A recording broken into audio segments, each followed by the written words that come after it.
मनोज कुमार का हुआ अंतिम संस्कार। पंचतत्व में विलीन हुए भारत कुमार। राजकीय सम्मान के साथ दी गई आखिरी विदाई। ब्रेकिंग न्यूज में आपका स्वागत है। भारतीय सिनेमा के दिग्गज नायक भारत कुमार यानी मनोज कुमार का शनिवार को राजकीय सम्मान के साथ मुंबई स्थित पवन हंस शमशान घाट पर अंतिम संस्कार किया गया। उन्हें 21 तोपों की सलामी दी गई। दिवंगत एक्टर के अंतिम संस्कार में फिल्म जगत के अधिकांश सितारे पहुंचे और नम आंखों से उन्हें विदाई दी। राष्ट्र प्रेम के जज्बे से लबरेज दिग्गज एक्टर मनोज कुमार पंचतत्व में विलीन हो गए। उन्हें राष्ट्रीय ध्वज में लपेटकर राजकीय सम्मान के साथ अंतिम विदाई दी गई। बीते शुक्रवार यानी 4 अप्रैल को एक्टर ने 87 वर्ष की उम्र में मुंबई के कोकिलाबेन धीरूभाई अंबानी अस्पताल में अंतिम सांस ली। 5 अप्रैल अर्थात शनिवार को भारत कुमार का अंतिम संस्कार दोपहर 12 बजे विले पार्ले शमशान भूमि पर किया गया। उन्हें अंतिम विदाई देने के लिए उनके परिवार और रिश्तेदार के अलावा भारी संख्या में फिल्मी सितारे और फैंस मौजूद थे। पवन हंस पर अंतिम संस्कार से पहले एक्टर के घर पर अंतिम विदाई की तैयारियां की गई। मनोज कुमार के निधन के बाद उनके लिए हर कोई भावुक और मायूस दिखा।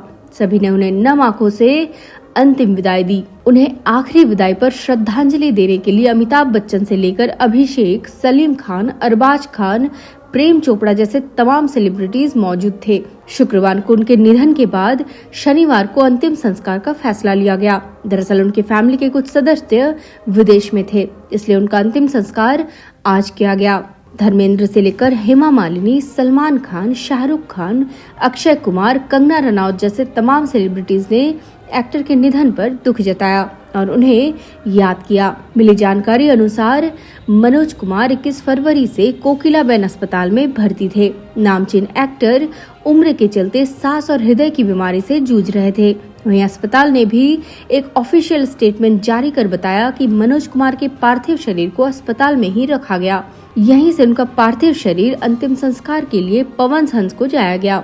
देशभक्ति पर आधारित शहीद और उपकार जैसी फिल्में एक एक्टर और फिल्मकार के रूप में उन्होंने देशभक्ति की भावना को रुपहले पर्दे पर उस समय उतारा जब आजादी के बाद का उदयमान भारत अपने सपनों और संभावनाओं को साकार कर रहा था।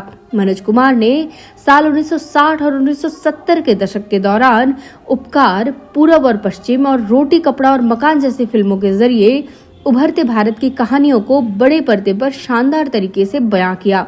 इन सभी फिल्मों को दर्शकों का खूब प्यार मिला। देशभक्ति पर आधारित शहीद और उपकार जैसी लोकप्रिय फिल्मों में अभिनय के बाद वह भारत कुमार के नाम से मशहूर हुए।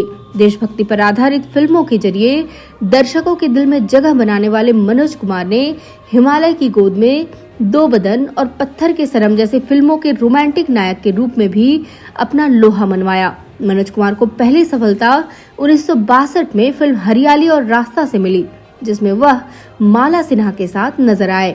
मनोज कुमार की फिल्मों की तरह उनके गीत भी बेहद लोकप्रिय हुए। इन गीतों में तौबा ये मतवाली चाल, महबूब मेरे, चांद सी महबूबा हो मेरी, एक प्यार का नगमा है और पत्थर के सनम आदि गीतों की एक लंबी लिस्ट है। हालांकि मनोज कुमार की विरासत हमेशा उनके दौर की देशभक्तिपूर्ण फिल्मों से ही जुड़ी रहेगी। उनकी कुछ फिल्में, जिनमें पूरब और पश्चिम भी शामिल हैं, आज भी दर्शकों को झकझोर देती है। मनोज कुमार ने 1967 में फिल्म उपकार से निर्देशन की शुरुआत की, जिसमें उन्होंने मुख्य भूमिका भी निभाई। यह तत्कालीन प्रधानमंत्री लाल बहादुर शास्त्री के लोकप्रिय नारे जय जवान जय किसान से प्रेरित था। फिल्म के जरिए ग्रामीण बनाम शहरी जीवन को पेश किया गया, जिसका नायक एक किसान है और वह अपने देश के लिए सैनिक बन जाता है। मनोज कुमार को इस फिल्म के लिए राष्ट्रीय पुरस्कार से नवाजा गया। फिल्म उपकार से 2 साल पहले शहीद आई थी, जो स्वतंत्रता सेनानी भगत सिंह के जीवन पर आधारित थी, जिसमें मनोज कुमार ने मुख्य भूमिका निभाई थी। मनोज कुमार की सबसे बड़ी हिट फिल्मों में से एक रोटी कपड़ा और मकान है, जिसमें वह निर्माता निर्देशक थे और उन्होंने इस फिल्म में एक्टिंग भी की थी।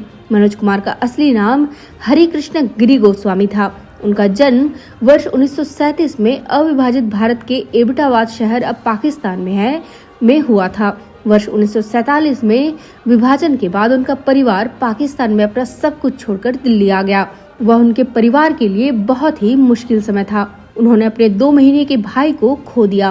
क्योंकि शहर में भड़के दंगों के कारण उसके अस्पताल में देखभाल नहीं की जा सकी। मनोज कुमार ने दिल्ली विश्वविद्यालय के हिंदू कॉलेज से स्नातक की पढ़ाई पूरी की, जहां उन्होंने थिएटर की गतिविधियों में सक्रिय तौर पर भाग लिया। अपने अच्छे चेहरे मोहरे के लिए मशहूर एक्टर ने इसके बाद हिंदी सिनेमा में पहचान बनाने के लिए मुंबई का रुख किया। कुमार ने 2021 में पीटीआई भाषा को दिए इंटरव्यू में कहा था, मुझे वह समय याद है जब मैं 1949 में रिलीज हुई शबनम में दिलीप कुमार साहब को देखने गया था। उनकी वजह से ही मैं सिनेमा का फैन बना। मुझे फिल्मों में उनके निभाए किरदार से प्यार हो गया, जिसका नाम मनोज था। मैंने तुरंत फैसला किया कि मैं अगर कभी अभिनेता बनूंगा तो अपना नाम मनोज कुमार ही रखूंगा। उधर मनोज कुमार के पार्थिव शरीर पर फूट फूट कर रोई पत्नी शशि गोस्वामी। कुछ इस तरह दी गई अंतिम विदाई कि बेटा भी भावुक हो गया। बड़ी मुश्किल से शशि को संभाला गया। ब्रेकिंग न्यूज, भारतीय सिनेमा के इस दिग्गज नायक के आत्मा की शांति के लिए प्रार्थना करती है।